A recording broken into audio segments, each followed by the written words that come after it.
হ্যাঁ প্রিয় ষষ্ঠ শ্রেণীর শিক্ষার্থীরা, উকিল টেক চ্যানেলের পক্ষ থেকে তোমাদের সবাইকে জানাই অভিনন্দন ও শুভেচ্ছা। আমি মোহাম্মদ উকিল উদ্দিন আজকে তোমাদের প্রথম অধ্যায় অর্থাৎ স্বাভাবিক সংখ্যা ও ভগ্নাংশ এই অধ্যায়ের ৬ পৃষ্ঠার অনুশীলন ১.১-এর ১ নং প্রশ্নের উঙ, চ, ছ বর্গের জ এবং ঝ এর সমাধান নিয়ে আলোচনা করব। তোমাদের জন্য আমি খুব সহজ সরলভাবে বিস্তারিত আলোচনা করব। তাহলে চলো যাই মূল পর্বে। এবারে আমরা আমাদের ১ নম্বর প্রশ্নের উঙ থেকে ঝ পর্যন্ত আলোচনা করব। আমরা গত পর্বে ক থেকে ঘ পর্যন্ত অঙ্ক সমাধান করেছি। এবারে আমরা আলোচনা করব উঙ থেকে ঝ পর্যন্ত। তাহলে চলো যাই উঙ নাম্বার অঙ্কটি সমাধান করি। উঙ নাম্বার অঙ্কটিতে বলা হয়েছে 98,07,05,009। সমাধান করি। 98,07,05,009। তাহলে আমরা একক, দশক, শতক, হাজার, অযুত, লক্ষ, নিযুত, কোটি এই ঘরের স্থানের নিচে আমরা আমাদের সংখ্যাগুলো বসিয়ে নেই। আমাদের সংখ্যাগুলো বসিয়ে নিয়েছি। যেমন এককের নিচে ৯, ৯ একটি একক সংখ্যা, যার জন্য এককের নিচে ৯। আমরা এরপরে দেখছি যে ৫,০০০, আমরা হাজারের ঘরে ৫ লিখছি। এরপরে ৭,০০,০০০, ৭,০০,০০০ আমরা লক্ষের ঘরে ৭ লিখেছি এবং কোটির ঘরে ৯৮ লিখেছি। যেহেতু দেশীয় সংখ্যাপটন রীতি অনুযায়ী কোটির বাম পাশে সব ঘরের অঙ্কগুলো কোটির ঘরের মধ্যে মিলিয়ে যত কোটি হয় তত কোটি পড়া হয়। আমরা যদি আমাদের সংখ্যাগুলোকে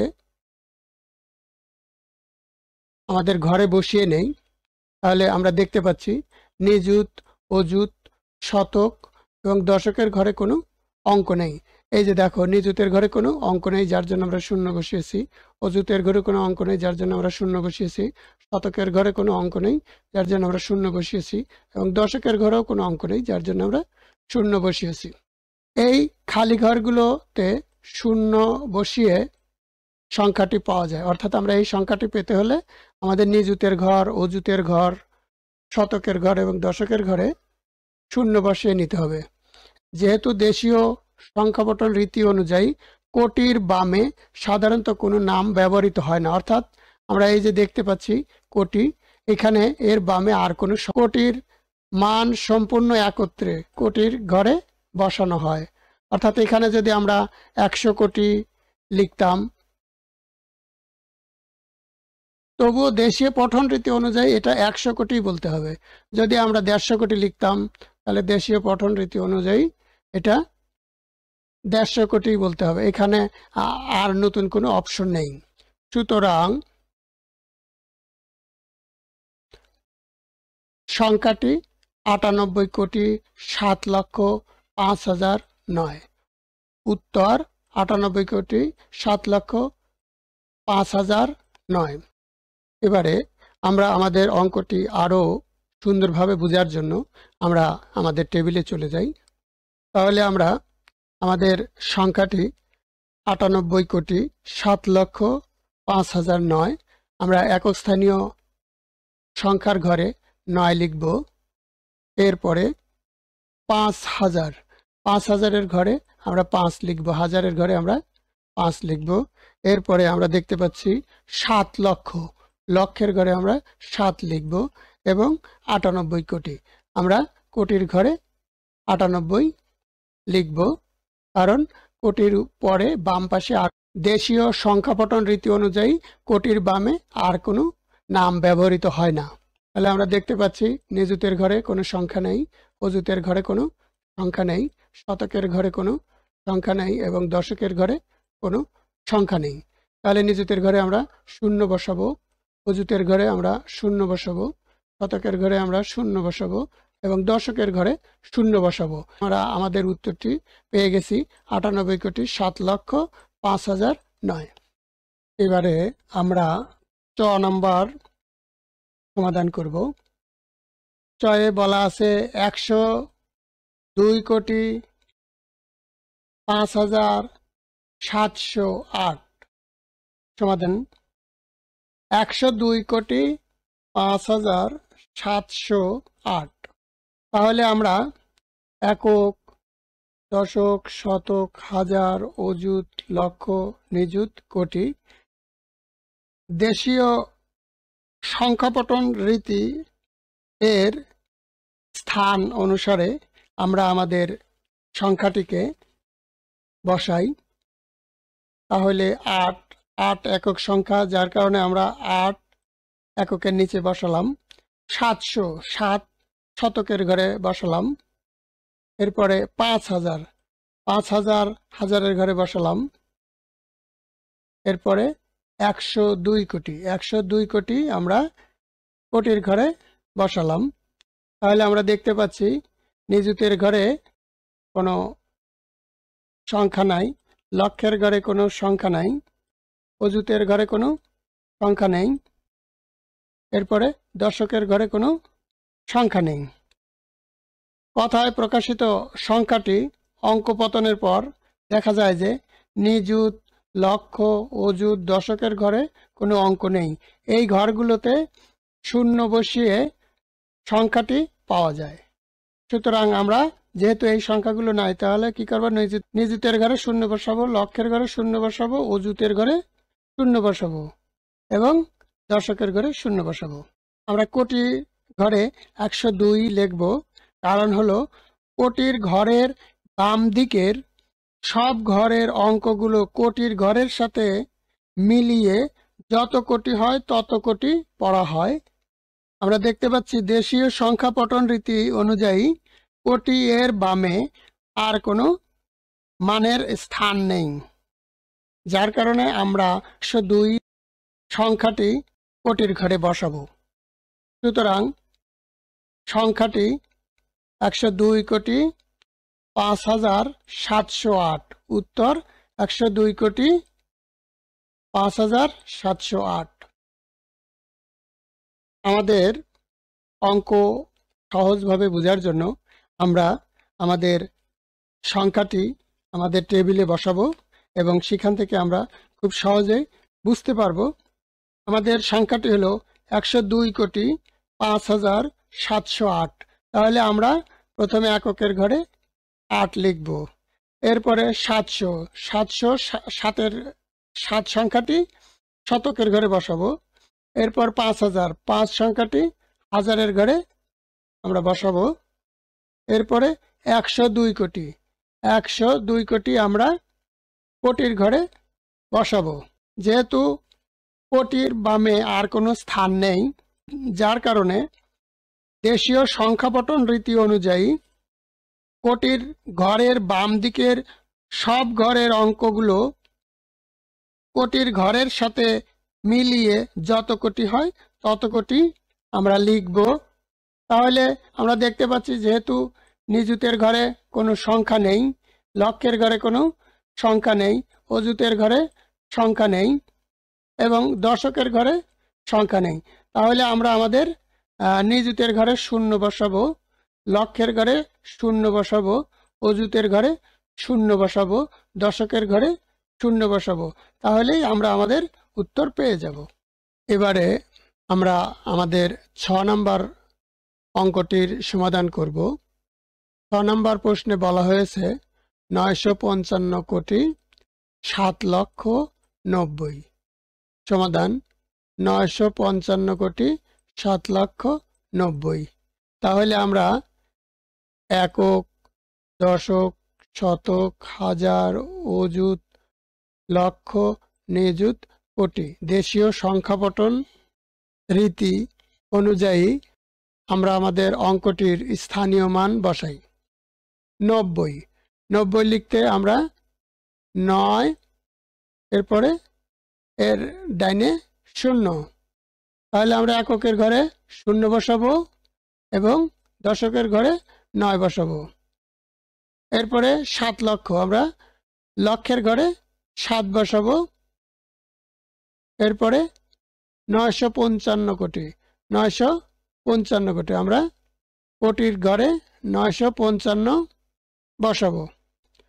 কথায় প্রকাশিত অঙ্কটি অঙ্কপাতনের পর দেখা যায় যে নিযুত, লক্ষ, অযুত, হাজার ও শতকের ঘরে কোনো অঙ্ক নেই। তাহলে আমরা সহজেই দেখতে পাচ্ছি নিযুতের ঘরে কোনো অঙ্ক নাই, অযুতের ঘরে কোনো অঙ্ক নাই, হাজারের ঘরে কোনো অঙ্ক নেই এবং শতকের ঘরে কোনো অঙ্ক নেই। তাহলে সেই ক্ষেত্রে আমরা কি করব? নিযুতের ঘরে 0 বসাবো, অযুতের ঘরে 0 বসাবো, হাজারের ঘরে 0 বসাবো এবং শতকের ঘরে 0 বসাবো। তাহলেই আমরা আমাদের সংখ্যাটি পেয়ে যাব। যেহেতু দেশীয় সংখ্যাপটন রীতি অনুযায়ী কোটির বামে কোনো স্থানীয় মান নির্ণয়ের ঘর নেই, তাই কোটির ঘরে 955 লিখব। তাহলে আমরা জানলাম কোটির ঘরের বাম দিকে সব ঘরের অঙ্কগুলোকে কোটির ঘরের সাথে মিলিয়ে যত কোটি হয় তত কোটি পড়তে হয় বা লিখতে হয়, যার কারণে আমরা কোটির ঘরে 955 সংখ্যাটি লিখব। সুতরাং সংখ্যাটি 955 কোটি 7 লক্ষ 90। উত্তর 955 কোটি 7 লক্ষ 90। আমরা আমাদের অঙ্কটিকে আরো সহজভাবে বোঝার জন্য আমরা আমাদের টেবিলে চলে যাই। তাহলে আমাদের সংখ্যাটি হলো 955 কোটি 7 লক্ষ 90। আমরা প্রথমে 90, তাহলে 9 এর ডান পাশে 0 অর্থাৎ 9×90, আমরা এককের ঘরে 0 বসাবো এবং দশকের ঘরে 9 বসাবো। 7 লক্ষ, আমরা লক্ষের ঘরে 7 সংখ্যাটি বসাবো এবং কোটির ঘরে 955 বসাবো। যেহেতু দেশীয় সংখ্যা পঠন রীতি অনুযায়ী কোটির বামে আর কোনো ঘর নেই, যার জন্য কোটির বামে যত সংখ্যাই থাকুক সকল সংখ্যাই কোটির ঘরে বসিয়ে আমরা তত কোটি বলবো বা লিখব। তাহলে আমরা এখন দেখতে পাচ্ছি নিযুতের ঘরে কোনো সংখ্যা নেই, অযুতের ঘরে কোনো সংখ্যা নেই, হাজারের ঘরে কোনো সংখ্যা নেই, শতকের ঘরে কোনো সংখ্যা নেই। এই খালি ঘরগুলোতে আমরা 0 বসাবো। তাহলে আমরা পেলাম 955 কোটি 7 লক্ষ 90। এবারে আমরা বর্গের জ নাম্বার অঙ্কটি করব। বর্গের জ নাম্বারের অঙ্কটিতে বলা হয়েছে 3500 কোটি 85 লক্ষ 921। সমাধান 3500 কোটি 85 লক্ষ 921। তাহলে দেশীয় সংখ্যাপটন রীতি অনুযায়ী একক, দশক, শতক, হাজার, অযুত, লক্ষ, নিযুত, কোটি এর স্থানীয় মানগুলোর ঘরের মধ্যে আমরা আমাদের সংখ্যাটি বসাবো। যেহেতু 21, তাহলে 21 হলো 2×1, তাহলে আমরা এককের ঘরে 1 বসাবো এবং দশকের ঘরে 2 বসাবো, তাহলে 21 হলো। এরপরে 900, শতকের ঘরে আমরা 9 বসাবো। এরপরে 85 লক্ষ, যেহেতু 85 লক্ষ লিখতে 8 10 5 85, তাই আমরা এই 5 সংখ্যাটি লক্ষের ঘরে বসাবো এবং এই 8 সংখ্যাটি নিযুতের ঘরে আমরা বসাবো। এখন আমাদের কোটির ঘর। দেশীয় সংখ্যাপটন রীতি অনুযায়ী কোটির বাম পাশে আর কোনো স্থানীয় মান নির্ণয়ের ঘর নেই, যে কারণে কোটির ঘরের বাম দিকের সব ঘরের অঙ্কগুলো কোটির ঘরের সাথে মিলিয়ে যত কোটি হয় তত কোটি পড়তে হয় বা লিখতে হয়। এখন আমাদের 3500 কোটি, যেহেতু আমাদের কোটির বাম পাশে আর কোনো ঘর নেই, তাই আমরা 3500 কোটি এই কোটির ঘরের মধ্যে লিখব এবং আমরা 3500 কোটি একসাথে বলবো। কথায় প্রকাশিত সংখ্যাটি অঙ্ক পতনের পর দেখা যায় অযুত এবং হাজারের ঘরে কোনো অঙ্ক নেই। এই খালি ঘরগুলোতে শূন্য বসিয়ে সংখ্যাটি পাওয়া যায়। তাহলে আমরা দেখলাম যে আমাদের সংখ্যার মধ্যে অযুতের ঘরে কোনো সংখ্যা নেই এবং এই হাজারের ঘরে কোনো সংখ্যা নেই। তাহলে আমরা কি করব? অযুতের ঘর এবং হাজারের ঘরে শূন্য বসাইলেই আমরা আমাদের সংখ্যাটি পেয়ে যাব।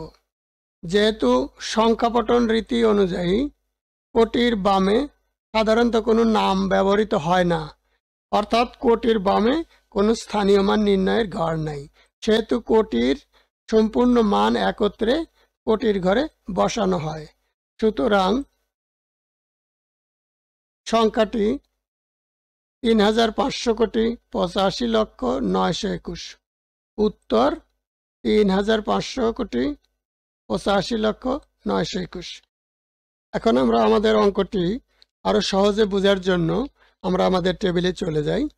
তাহলে টেবিলে আমরা দেখতে পাচ্ছি যে ৩৫৮৫,৮৫,৯২১। তাহলে প্রথমে আমরা ২১ লিখব। ২১ ২ 10 ১ ২১। তাহলে এককের ঘরে ১ বসবে এবং দশকের ঘরে ২ বসবে। এরপরে ৯০০ শতকের ঘরে ৯ বসবে। এরপরে ৮৫ লক্ষ, যেহেতু ৮৫ লক্ষ লিখতে ২ ঘর, যার কারণে এই ৫ সংখ্যাটি লক্ষের ঘরে লিখব এবং এই ৮ সংখ্যাটি নিযুতের ঘরে লিখব। এবারে আমাদের কোটির ঘর। কোটির ঘরে আমরা ৩৫০০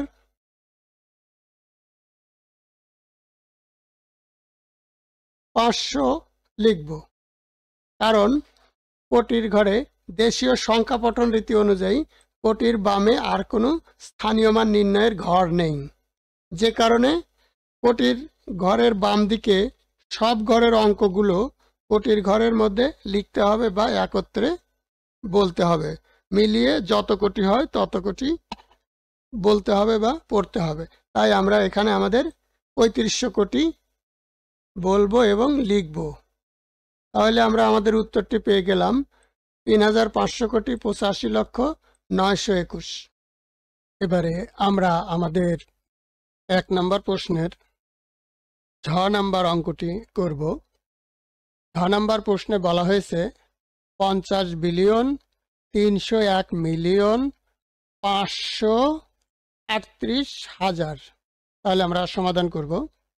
৫০,৩০১,৫৩৮,০০০, অর্থাৎ ৫৩৮,০০০ এটা একবারে বলতে হবে।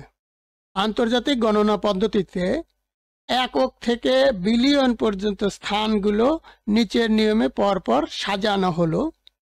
আমাদের সংখ্যাটি হলো ৫০,৩০১,০০,০০০ এবং ৫৩৮,০০০। আমরা আন্তর্জাতিক গণনা পদ্ধতি অনুসারে একক, দশক, শতক, হাজার, মিলিয়ন, বিলিয়ন আমরা টেবিলটি বসিয়ে নিয়েছি। তবে তোমরা এর উপরে দেখতে পাচ্ছ একক, দশক, শতক, হাজার, অযুত, লক্ষ, নিযুত, কোটি। এটা কিন্তু তোমরা জানো যে দেশীয় সংখ্যা পঠন রীতি অনুসারে বসিয়েছি এবং নিচেরটি হলো আন্তর্জাতিক গণনা পদ্ধতি অনুসারে বসানো হয়েছে। এবং নিচে আমরা বসিয়েছি একক, দশক, শতক, হাজার, মিলিয়ন, বিলিয়ন। এটা হলো আন্তর্জাতিক গণনা রীতি অনুযায়ী বসানো হয়েছে। এখানে আমাদের সংখ্যাটি হলো ৫০,০০,০০,৫৩৮,০০০। তাহলে আমরা কিন্তু জানি যে হাজারের ৩ ঘর, হাজারের ৩ ঘর। আমরা কিন্তু ইচ্ছা করলে ৪ ঘর লিখতে পারবো না। যেমন যদি আমরা লিখতে চাই, ধরো ৪,৩২০, এটা হলো ৪ ঘর। তুমি এখানে হাজারের ঘরে এই সংখ্যাটি বসাতে পারবা না, হাজারের ঘরে এই সংখ্যাটি বসাতে পারবা না। তুমি ৩ ঘরের উপরে নিতে পারবে না। অর্থাৎ তুমি যদি 320 নাও তাহলে নিতে পারবা, তুমি যদি 432 নাও নিতে পারবা, কিন্তু তুমি 3 ঘরের উপরে নিতে পারবা না, কারণ আমাদের আন্তর্জাতিক গণনা পদ্ধতির রুলে নিয়মই হলো 3 ঘর। তাহলে যেহেতু আমরা 538,000, তাহলে আমরা 8 বসালাম হাজারের একক ঘরে, এরপরে 3 বসালাম হাজারের দশক ঘরে, এরপরে 5 বসালাম হাজারের শতক ঘরে। এবারে মিলিয়নের ঘর, তোমরা দেখতে পাচ্ছ মিলিয়নেরও 3 ঘর, আমরা মিলিয়নের ক্ষেত্রেও 3 ঘর নিতে পারবো।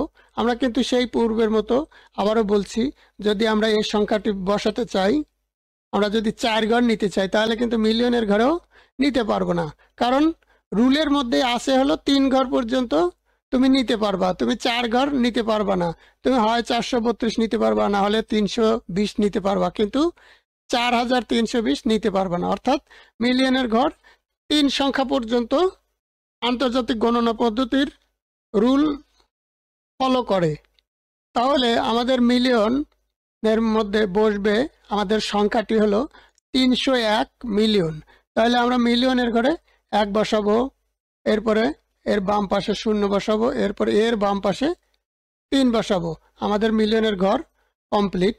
এরপরে আমরা আলোচনা করব বিলিয়নের ঘর। মিলিয়নের ঘরের বাম পাশের ঘরটি বিলিয়নের ঘর। এই যে তোমরা দেখতে পাচ্ছ, এটা মিলিয়নের ঘর, এর বাম পাশের ঘরটি বিলিয়নের ঘর। বিলিয়নের ঘরে যে সংখ্যা লেখা হয় তত বিলিয়ন পড়া হয়। তাহলে আমরা, আমাদের প্রশ্নে বলা হয়েছে 50 বিলিয়ন, 50 বিলিয়ন অর্থাৎ 50 বিলিয়ন। তাহলে আমরা বিলিয়নে বলার সময় 50 বিলিয়ন বলবো। এক্ষেত্রে যদি আমরা, আমাদের সংখ্যা আরও থাকতো, অর্থাৎ যদি ধরো এটাও বিলিয়নের সংখ্যা, এটাও বিলিয়নের সংখ্যা, তাহলে বিলিয়নের কিন্তু 3 ঘর লেখা এরকম কোনো নির্ধারিত ইয়া নেই। তুমি বিলিয়নের বাম পাশে আর কোনো স্থানীয় মান নির্ণয়ের কোনো ঘর নেই, যার জন্য তুমি এখানে 2 বসাতে পারো, এখানে 3 বসাতে পারো,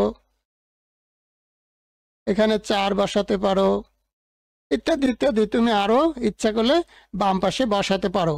তো এখানে যত সংখ্যাই তুমি লিখবা সেই সংখ্যাটি কিন্তু তোমাকে বলতে হবে। এখানে আমরা আমাদের প্রশ্নে 50 বিলিয়ন বলছি, আমরা 50 বিলিয়ন বলছি, যার জন্য আমরা 50 বিলিয়ন বলবো। কিন্তু যদি আমাদের সংখ্যা এর থেকে আরো বেশি হতো, তাহলে কিন্তু আমরা তত বেশি বলতাম। যদি এখানে আমরা বলি একক, দশক, শতক, হাজার, অযুত, তার মানে 43,250 বিলিয়ন, আমরা এইখানে যদি আমাদের সংখ্যাটি যদি এভাবে বসাতাম, তাহলে আমরা 43,250 বিলিয়ন বলতাম। অর্থাৎ বিলিয়নের বামে আর কোনো স্থানীয় মান নির্ণয়ের ঘর নেই, যার জন্য আমরা যত সংখ্যা লিখব তত সংখ্যাই পড়ব এবং বলবো। কথায় প্রকাশিত সংখ্যাটি অঙ্কপতনের পর দেখা যায় যে শতক, দশক ও এককের ঘরের কোনো অঙ্ক নেই। এই খালি ঘরগুলোতে শূন্য বসিয়ে সংখ্যাটি পাওয়া যায়। অর্থাৎ তোমরা দেখতে পাচ্ছ যে আমাদের শতকের ঘর, এই ঘরে কোনো সংখ্যা নেই। দশকের ঘর, এই ঘরে কোনো সংখ্যা নেই। এককের ঘর, এই ঘরগুলোতে কোনো সংখ্যা নেই, যার কারণে আমরা এখানে শূন্য বসাবো, এখানে শূন্য বসাবো। এবং 301 মিলিয়ন, তাহলে এক্ষেত্রে কিন্তু আমরা পুরাটাই, আমরা আমাদের সংখ্যাটি 301 লিখলে এখানে আর ফাঁকা ঘর নেই, যেই কারণে এগুলোতে কিন্তু তুমি শূন্য বসাতে পারবে না, তোমার এই ঘরগুলো ফিল আপ হয়ে আছে। সুতরাং এই শতক, দশক, একক এই ঘরগুলোতে শূন্য বসিয়ে আমরা সংখ্যাটি পাই। সুতরাং সংখ্যাটি হলো 50 বিলিয়ন 301 মিলিয়ন 538 হাজার। এবার আমরা আমাদের অঙ্কটি আরো পরিষ্কারভাবে বোঝার জন্য আমরা আমাদের টেবিলে যাই। 50 বিলিয়ন 301 মিলিয়ন 538 হাজার। তাহলে দেখো, যেহেতু হাজারের ঘর, তাহলে আমরা 538 হাজার, তাহলে আমরা এই 8টি হাজারের ঘরে লিখব।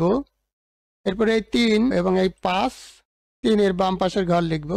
তাহলে হাজারের ঘরের 3 ঘর পর্যন্ত তুমি লিখতে পারবা, যার জন্য 538,000 আমরা একবারে লিখব এবং একবারে বলবো। এটা কিন্তু হাজারের ঘর। এবারে মিলিয়নের ঘর। মিলিয়নের ঘরে 3 ঘর, এই একটা ঘর, এই একটা ঘর, এই একটা ঘর। দেখো মিলিয়নের ঘর 3টি। মিলিয়নের ঘরে তুমি 3 সংখ্যা পর্যন্ত যে কোনো অঙ্ক বসাতে পারবা। তাহলে আমাদের সংখ্যা হলো 301। 301 মিলিয়ন। আমরা কি করব, এই 1 সংখ্যাটি মিলিয়নের একক ঘরে বসাবো। এরপরে 0 সংখ্যাটি মিলিয়নের মধ্যে আবার দশক, সেই সংখ্যা বসাবো। এবং 3 সংখ্যাটি মিলিয়নের শতক সংখ্যার ঘরে বসাবো। এবারে আমরা আমাদের বিলিয়নের ঘরে যাব। 50 বিলিয়ন, 50।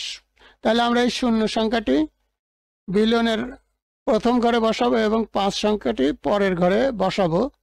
তাহলে আমরা 538,301 মিলিয়ন 50 বিলিয়ন। তাহলে আমরা দেখতে পাচ্ছি যে আমাদের এই শতকের ঘরে কোনো সংখ্যা নেই, দশকের ঘরে কোনো সংখ্যা নেই, এককের ঘরে কোনো সংখ্যা নেই। তাহলে আমরা এই 3টি ঘরে 0 বসাবো। আমরা 3টি ঘরে 0 বসালেই আমাদের সংখ্যাটি পেয়ে যাব। সুতরাং সংখ্যাটি 50 বিলিয়ন 301 মিলিয়ন 538,000। উত্তর 50 বিলিয়ন 301 মিলিয়ন 538,000। আজকের পর্বে তোমরা যদি উপকৃত হও তবে আমার চ্যানেলটি অবশ্যই সাবস্ক্রাইব করবে, লাইক কমেন্ট শেয়ার দিয়ে তোমাদের মতামত জানাও। তোমাদের মতামত আমাকে নতুন ভিডিও তৈরিতে উৎসাহিত করবে। দেখা হবে নতুন কোনো ভিডিওতে। আল্লাহ হাফেজ।